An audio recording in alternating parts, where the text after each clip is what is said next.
again. And I went and did it again. I went and bought another antique. And this time I went to International Military Antiques.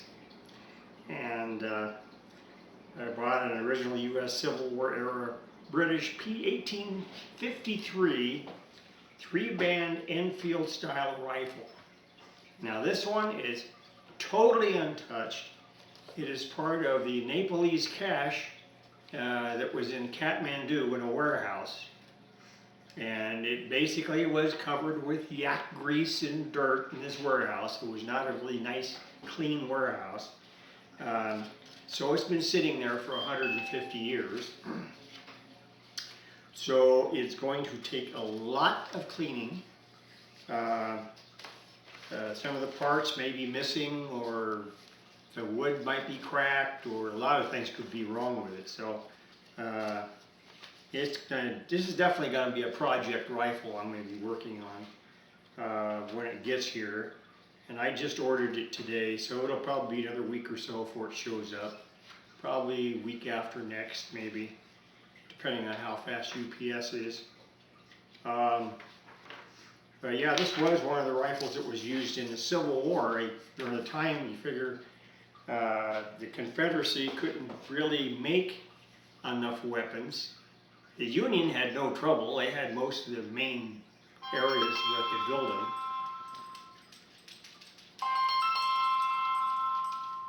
Nope. Nobody I know. Anyway, so yeah, the Confederates never really had any manufacturing facilities for the arms they needed. So of course they went to other countries. In this case, they actually went to the British and they picked up these Enfields. This is that was the first Enfield that was made. This one right here, first Enfield style rifle, like the Martini Henry rifles I have, those are Enfields, all those, but those came later on, like in 1878 and up to 1887, and then this was way before that. This was like 1853 is when these things came out. So this is a percussion muzzleloader and a single shot muzzleloader. That's what it was, that's what they had, and that's what they used. And actually it went through a lot of, that one actually went through a lot of different wars too. It was one of the rifles where during the wars in India, the troops refused to go ahead and use the rifles because they said, wait a second, we have to use those cartridges, and it says we have to go ahead and we got to bite off the end of the cartridges, and they said that they had those covered in pig fat. Well, you know, Hindus, no way they're going to go with pig fat. So yeah, they're all up in arms on that one. They wouldn't, the troops would not even touch them. And they said, well, go ahead and just use your fingers. It says fingers, and they tear it open. And they said, that wasn't really practical. It wasn't really going to work. So yeah, so it was one of those things where that one's going to be an interesting rifle to try to finish. But it's probably going to take me a long time to do that one. But in the meantime, what I have here, look, another stock for me to refinish. Well, this is my SKS Rifle. I have two of these actually. I bought from J&G about, a couple of years ago. And to get this out of the stock, it's kind of an interesting way to do it. You need a punch like this, something hard, and you have to push it into this, in the area in the back here. It's got like a, it's really, you can't hardly even see it. It's so hard to see. But when you push it in, you can actually hit it, and then it takes them a lot of force. And finally what happens, this trigger group, the whole trigger group just pops out. And then when that pops out, then you can pull out the whole magazine. And when you pull out the whole magazine, you flip the lever down on the dust cover. You flip the lever down on that, and the stock pops right out of it, no problem. Of course, to disassemble it, I still have to go a little bit farther, but I'm not going to really disassemble the entire rifle. I mean, I could, but it's in such clean condition. Otherwise, I mean, everything's perfect on this rifle. I've got my other one, and actually, when I opened this one up, there was still some cosmoline in the bottom of the stock, so I still had to clean that out. But other than that, everything's perfect. Not a speck of rust on this thing anywhere. No rust spots, nothing. And you got to figure this was, well, this is a Type 56 made around, I think it's made around 1960, somewhere near 1960. And the problem with these right now, these SKSs, well, guess what? They have not been imported into the country.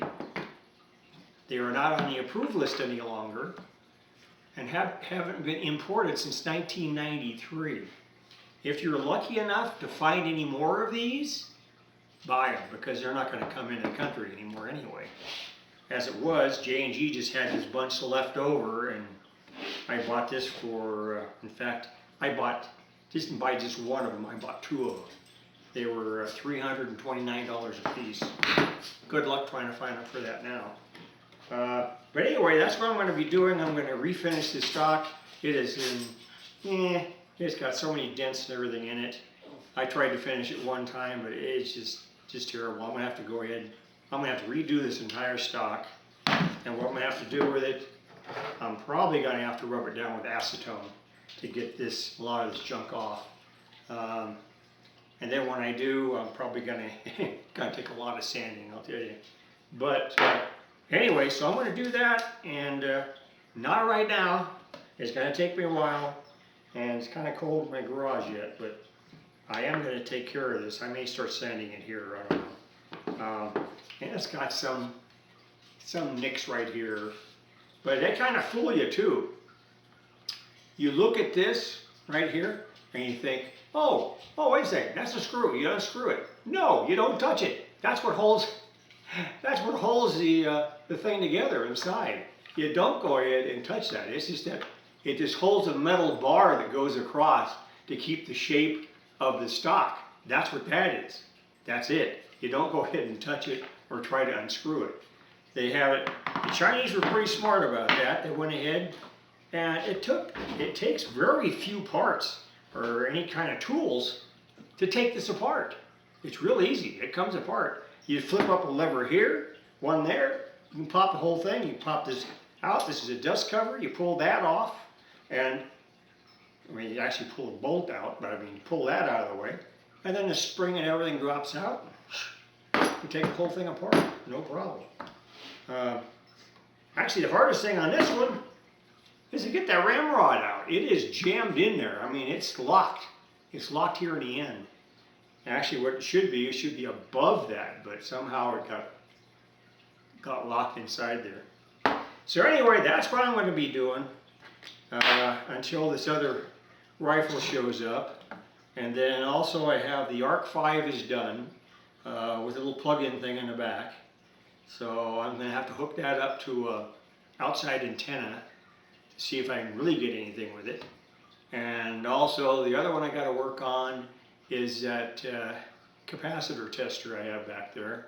That's the other one. I haven't done that one yet either. I've sort of been sidetracked on these. So anyway, that's what there is for today. I'll talk to you guys later.